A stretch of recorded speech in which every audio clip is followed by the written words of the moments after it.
Today we're going to talk about complex numbers and possibly even more types of complex numbers.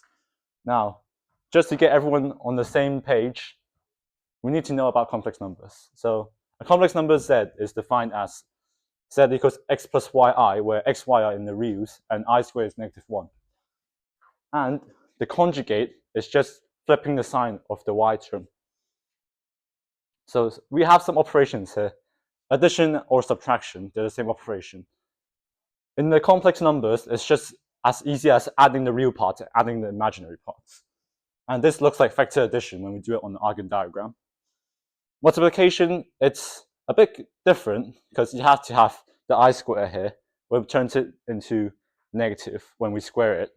But everything else is pretty self-explanatory except for this term, because yb and I squared gets you negative yb. And multiplying their modulus and rotating their arguments is the operation when you multiply two complex numbers. And that's pretty, if everyone's done further math, that should be pretty familiar. But now, this is important as well. So complex numbers, multiplication is commutative under addition, distributive, and associative. These will be important later when we compare the other types of numbers. All right, next, division of complex numbers. Now, since we don't want this ugly thing in the bottom, we do something called realize the denominator by multiplying through by the conjugate of w, because the absolute value or the modulus of w squared is just the w times its conjugate. So we could do that. So x plus yi multiply both by a minus bi, which is the conjugate of a plus bi, and you get this expression here, which the fraction is real. The denominator is real, which is nicer than this. All right, now we're going to look at the modulus argument and Euler's formula of the complex numbers. So this is an example of an Argand diagram of any complex numbers. We usually plot the reals in the x-axis and the imaginaries at the y-axis. And any complex numbers can be represented as x plus yi, which x is the real part, the y is the imaginary part. Or there's another form, which is the polar form, where we specify the modulus, which is r, and we have the angle from this part here. So that's the argument. So the modulus is defined to be, we just talked about this, the itself times its conjugate, which is x squared plus y squared when you expand that out. And we see that the modulus c is just square root of x squared plus y squared. And the argument is just that angle there. The polar form can be represented like this. Now I'm going to explain why this is the case we're deriving this with Taylor expansion. And this is a Taylor expansion of e to the x. And we put in I theta in, we get this formula here. And we realize that this part is cosine of theta, this part is sine of theta. And e to the I theta is just cos theta plus I sine theta. And why is it in e to the I theta, you might ask? This here can be represented as cos of theta plus, or cos of theta is the x part, and sine of theta is the y part. Therefore, we can use what we know here as e to the I theta and put it in, and multiplying that by our modulus of c, which is r here. And if we plot every point that is modulus 1 on the Argand diagram, we see that it's a unit circle. And everything here should be familiar. Now we get to the interesting part now. There's something called split complex numbers here. And it looks really similar to the complex numbers. It's defined as x plus yj, where x and y are in the reals, but j squared is 1, but j is not the solutions plus or minus 1, but it's squared to 1. So this is really interesting here, because there's no number that satisfies that, just like I. Then it's the same definition for the conjugate. It's just a minus bj. And the operations are really similar. Actually, they might be more easier than the complex numbers, because there's no funny business. When you square I, you get -1, right? But here, you multiply the two numbers, you just get what you would expect, x squared plus y squared plus 2xy plus some j when you expand this squaring, which seems to be pretty nice. But we'll see there's something weird. We can't really explain multiplication with rotation anymore, because when we plot this down, or actually I could show you what happens. So this is what we already did. Any a plus bi is said. Let's see.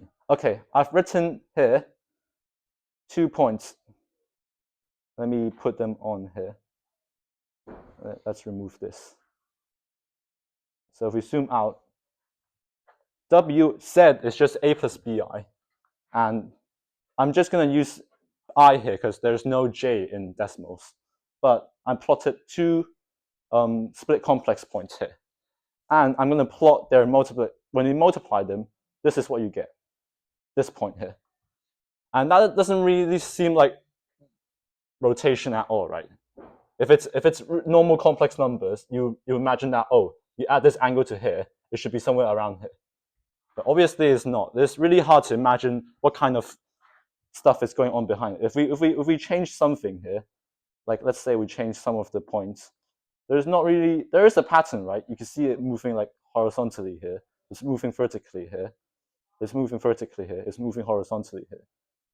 So there is a pattern when we multiply them, but it's not rotation, right? So let's figure out what actually is the pattern. And still, it's associative and distributive and commutative, which is very nice properties. And we'll come on to it why it's very nice. So first thing we have to cover is bases. So for complex numbers, the unit bases are 1 and I. What it means is that any complex numbers can be represented by some multiple of I plus some multiple of j, or of 1, which is a plus bi. But in the split complex numbers, they're actually half 1 plus j and half 1 minus j. Sorry, there is a typo there, but it should be minus. And this is interesting because if we multiply this, if we square this out, it's just itself. We could do a quick demo here. Can we stop this? Oh, how do we draw on this here? All right. So let's quickly multiply this thing out, right? So we should get a quarter. 1 plus j squared would be 1 plus 2j plus 1. Yeah, agreed. So this, you have factor out the 2. It's just half 1 plus j, which is the same thing. When we square e, you get e itself. And this is the same for e or e hat or any other name you could call. I don't know what this is called, but it's the opposite base. And interestingly, the modulus of e and this e hat is equal to e times e hat, which is 0. So this has a modulus of 0, but it is a point, right? You could draw it out on the diagram. It's going to be around like here. But this is modulus 0. So the way we define modulus is pretty weird here. The reason why this is interesting is we get 2 non-zero split complex numbers that multiply to get 0. And this is called a non-trivial idempotent element, which means that it's itself squared is itself. And this is very common when we have modular arithmetics. For example, 4 in multiplication mod 6 plus 4 squared is 16, which is 4 times 4 is 16, which is 4 mod 6. It's the same number when it squares. And these are called diagonal bases or null bases, these two here. Because when you plot them on the graph, we see that, let me plot the diagonal bases here. Let me hide all of these.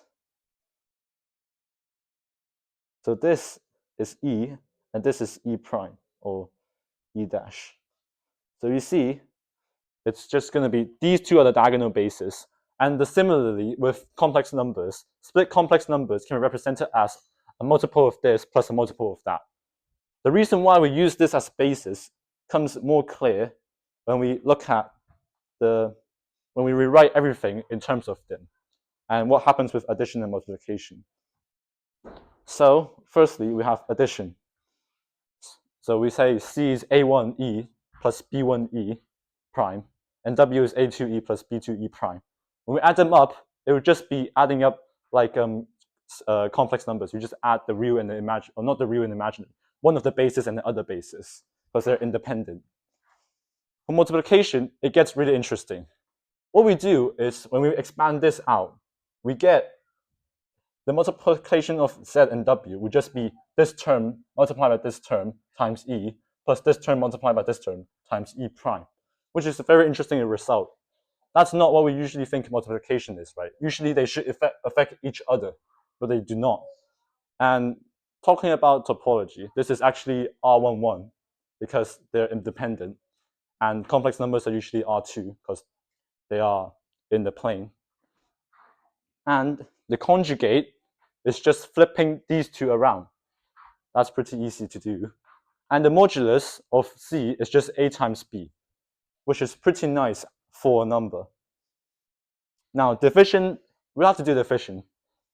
It's the same process. We just realize the denominator by multiplying through W conjugate. We get something like this.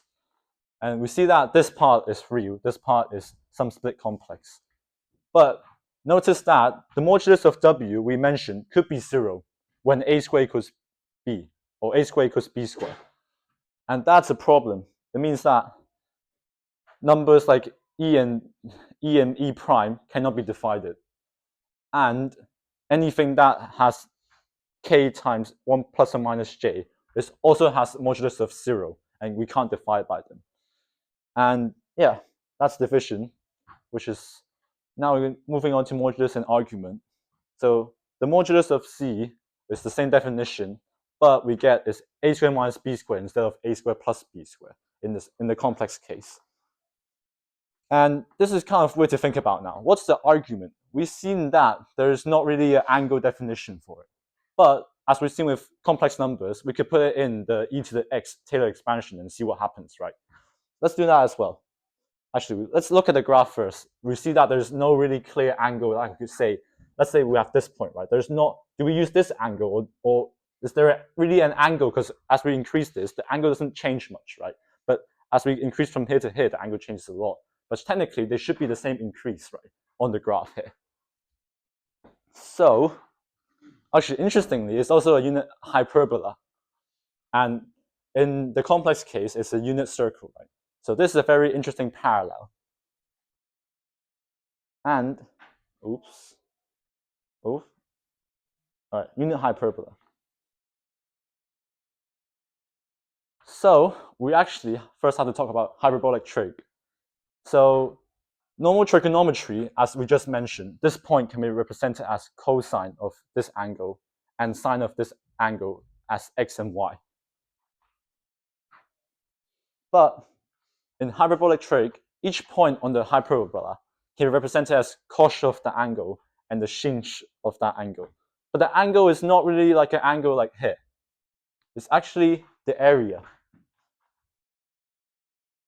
So that's kind of weird. Why are we suddenly choosing this angle is very geometric, right? We could tell this is an angle, but this area is not really have rotational properties, or we can't really rotate.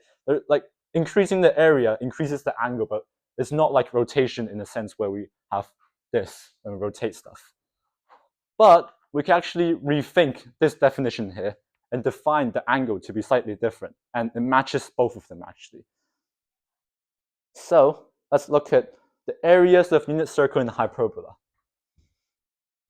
So for a unit circle, remember that the area of a sector is just theta r, where r is the radius and theta is in radians. And since we're dealing with unit circles, r is 1.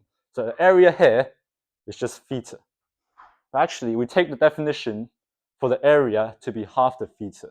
This is because we could reflect this down there, and this is the same. So it doesn't really matter much, but the formal definition should be half the area here. Okay, that's theta.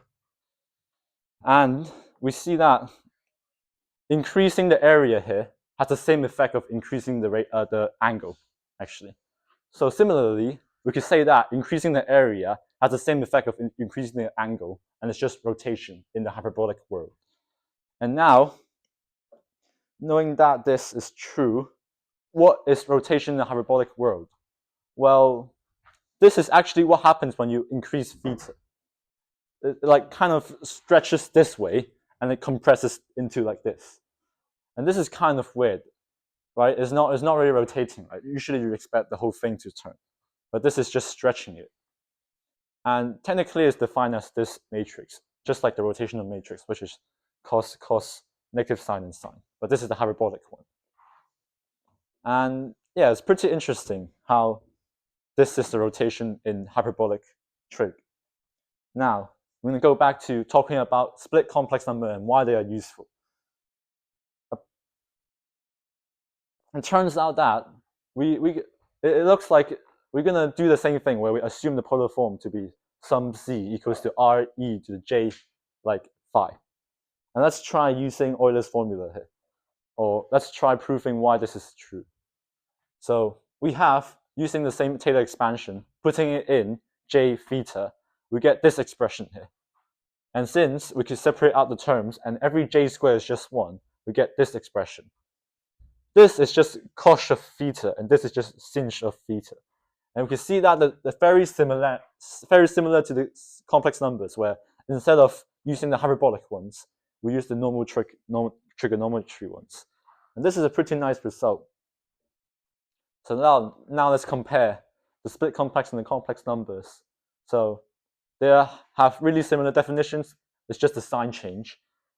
It's both some kind of unit. So there's a unit circle and there's a unit hyperbola.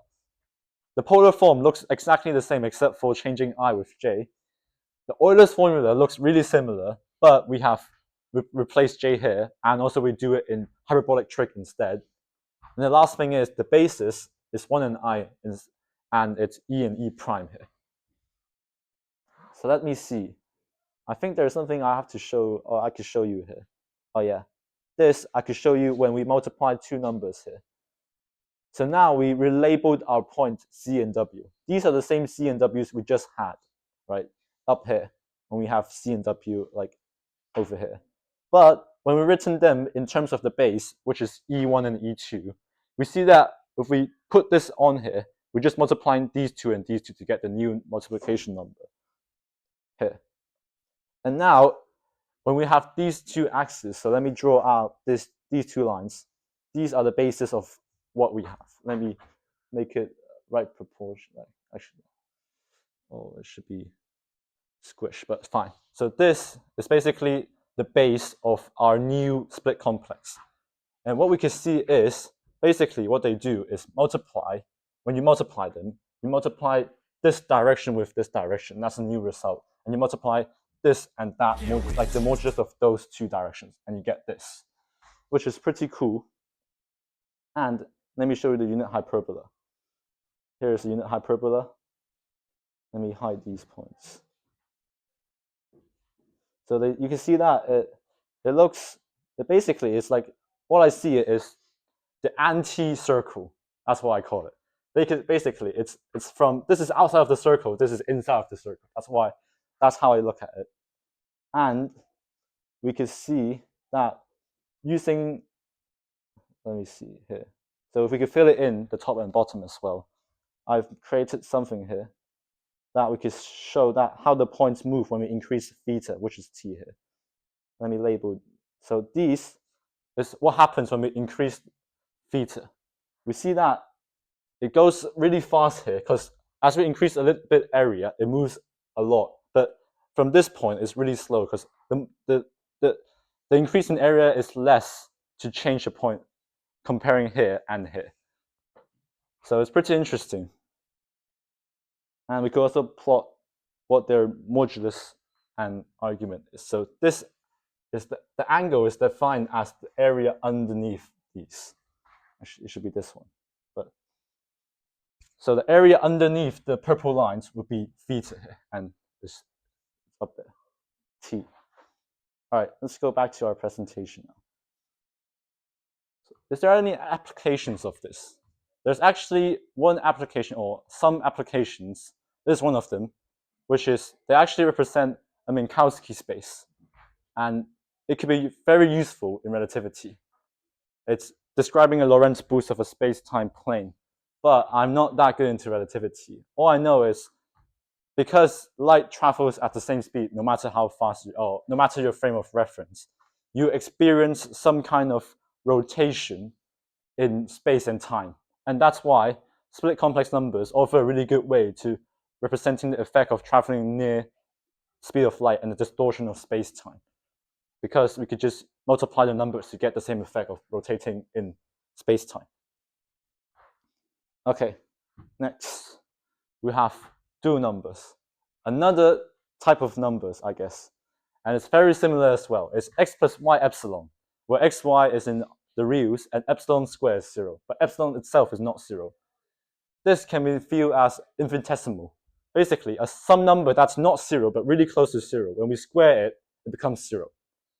And the conjugate is the same definition. The operations, oh, that should be an epsilon. But the operations are basically the same. Wait. Did I do anything wrong? That's wrong.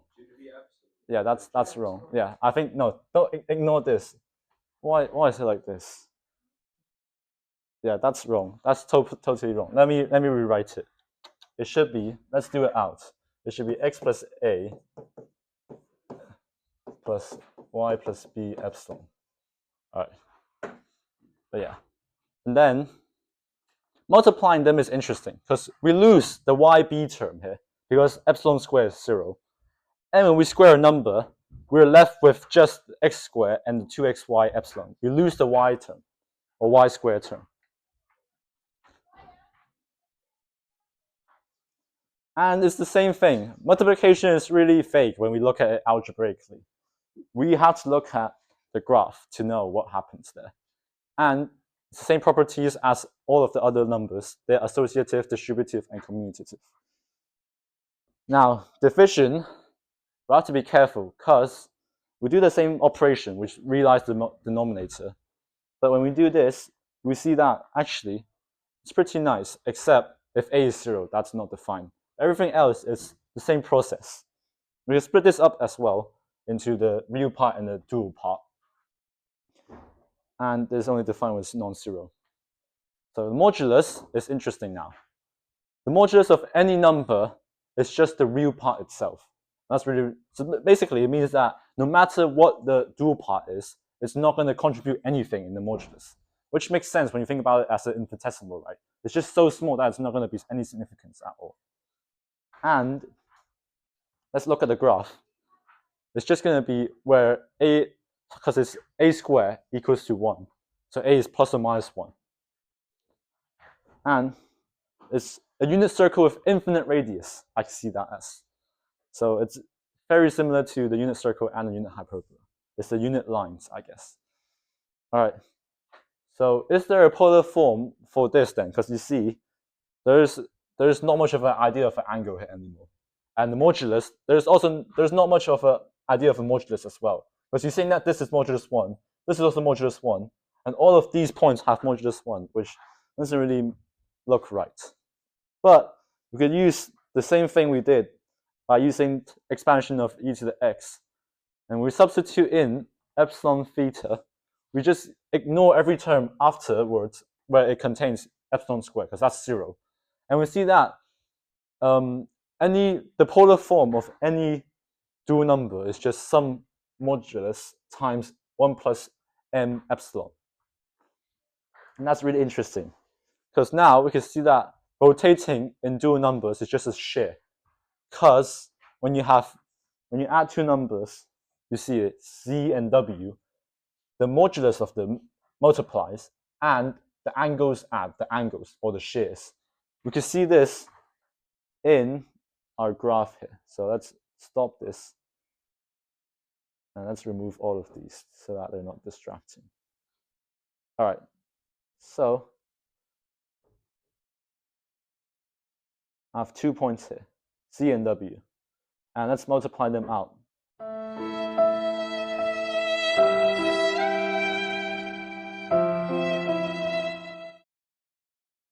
It's here.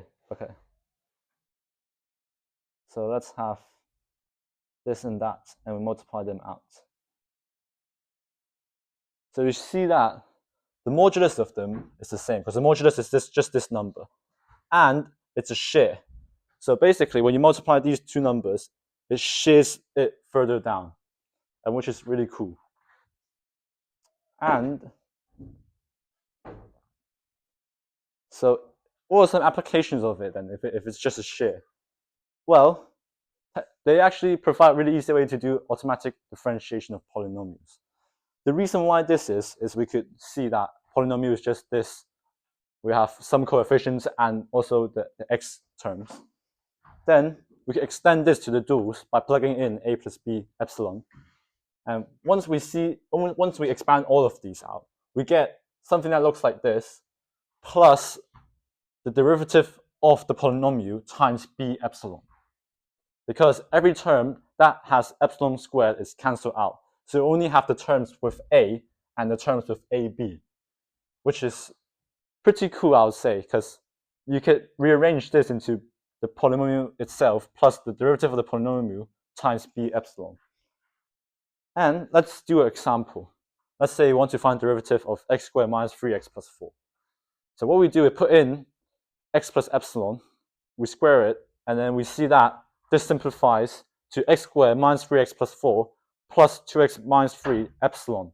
And since we know that this is just the derivative, then f prime of x is just 2x minus 3. And this can actually be generalized to any analytical function because we could use Taylor series again. Because Taylor series allows any function that's analytical to be represented as a power series. And we get this result, which is the same result above. Since all of the terms, as we've seen here, of epsilon squared are cancelled out because they're 0 by definition of epsilon. All right. Differentiation in dual numbers. So we see that currently we use first principles to define differentiation. But in the past, they used to define differentiation using epsilon, actually, because when they first started calculus, they were thinking of differentiation as an infinitesimal change, which epsilon was perfect for. We could do some rearrangement here, and we see that this and this looks really familiar, like it's the same thing, basically. There's nothing wrong, or nothing different. And yeah, this is basically how they worked out differentiation before they have the toolkit of limits. All right. What if we generalize this then? Like, can we have any more numbers? Can we define anything more like this? Well, we already have the complex numbers, which is I squared equals -1. The split complex numbers, j squared equals -1, or 1. Oh, it should be 1. And the dual numbers, which is epsilon squared equals 0. But can we have anything where z equals x plus yk, where k squared is ak plus b? Oh, that's an interesting thought, right? This is a recursive definition, right? Where we define something in terms of itself. It turns out that there is something which is called quadratic algebra. Now here, quadratic algebra is algebra of a ring, which for the algebra extends the ring by a new element that satisfies a monomic quadratic polynomial with coefficients in the ring. What this means basically is we have something defined as x plus yk, because we're extending the reals, x and y are real, and we have a monomic quadratic polynomial. Basically means there's no coefficient in the x squared term, and we have a quadratic here. That's all it means. And what's a ring, you might ask? It's just some algebraic structure which has addition and multiplication as its binary operators. And it's abelian. Basically, this means that it's commutative. It's really important. And multiplication is associative, distributive over the addition, and has multiplicative identity element. So this is why it's so important to emphasize all of the properties that they have, because they satisfy a ring. And this can be defined as the polynomial, the R's over the polynomial ideal. Basically, we assign equivalence classes to both of them. From the example of a complex number, we have when -1 is equivalent to I squared. And in this case, we say that something we define squared to be ax plus b. And this is an equivalence class. Now, we could redefine everything with this here. So we have the reals over x squared plus 1, because x squared equals -1. There exists an element that squares to -1. There exists an element that squares to 1, exists an element that squares to 0. And you might think, is there any more that we could define? Like, there's so many possibilities, right? It turns out that these are the only 3 of them. They are called isomorphic classes. Basically, any other number you define, it's going to be one of them. The reason why here is because, let's say we have some definition, I squared is negative I minus 1. If we find some number that squares to negative 1, it basically acts like complex numbers, right, in this definition. So let's try it out, right? We see that this number here, if c equals to 1 over root 3 plus 2 over root 3i, it squares to negative 1. So it's isomorphic to the complex numbers. They have the same function. And it turns out that there's only 3. And if it's a squared plus 4b is 0, the dual numbers, a squared plus 4b greater than 0 is split complex, and if it's less than 0, it's the complex numbers. And the last here is the proof, where we're going to get something to be a plus bi. We multiply them out, and we separate out the reals and the imaginaries. We let the imaginary part be 0, because we're gonna show that it's gonna be one of them. We substitute that in, and we see that this here is just gonna be this. And if this is 0, means that b squared plus 4a is 0, which is the duals. If this is negative, which means that it acts like the complex numbers, this is less than 0. And this is positive, it acts like the split complex numbers, which that is greater than 0. One last thing here, before we go, is there even more numbers? Of course they are. They are all under hypercomplex numbers here. And that's where we can't combine all the numbers. So what if we have ij and ij in? We get the split complex numbers. Or we have I and epsilon in. We have the dual complex, and we have the dual split numbers. We actually can have more. This is the quaternions. This is the split quaternions. Oh no, planar quaternions, and this is the bicomplex. There's the split quaternions as well, but they're really long, and there's lots more. And these are actually very deep theoretical connections in physics, in string theory and theory of supergravity, because they're so good at describing operations that other numbers can't do so. And thank you for being here.